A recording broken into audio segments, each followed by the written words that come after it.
Көп жылдан бері кыргызстандықтардың жүрегін оруткан ушу чек-ара маселеси чечилди.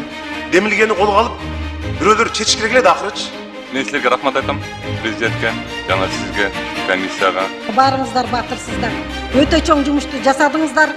Чек-ара маселесинин чечилгени бул келечек үчүн дагы, өлкө үчүн дагы, эртең үчүн дагы алгылыктуу иш. Ушул биздин иштеген маалыбызда колдоп турдуңуздар, кубаттап турдуңуздар бардыгыңыздар. Мен силерге ыраазычылык билдиремин. Ассаламу алейкум, дагы бир рет. Жок. Кыргыз менен тажиктин чеги такталып бүткөнүн алгач колдоого алып, кийин айтканынан кайткан эл өкүлү Султанбай Айжигитов апта ичинде коомчулуктун талкуусуна жем таштады. Анын каршы чыгышы фракция мүчөлүгүнөн да четтетти.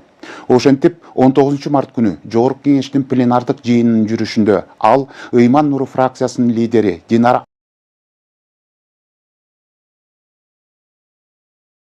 попал и мост. Вот в чем заключается предательство интересов государства. Теперь этот участок стал нейтральным. И это одна из основных наших побед. Чек-араны делимитациялоо жумушундагы жүргүзгөн эң негизги жеңиштерибиздин бири ушул. После долгих и больших переговоров бетонный завод остался Кыргызстану. Завод и ранее находился на нашей территории. Садыр Жапаров. Биздин кабыл алган чечимдерди урматтуу президентибиз башында туруп. Президент знает каждый метр земли. Когда были спорные моменты, я Спорного участка анклав Ворух, который находится в Кыргызстане, будет уменьшена. 19 миңге чейин чоңоюп кеткен, монтипчи.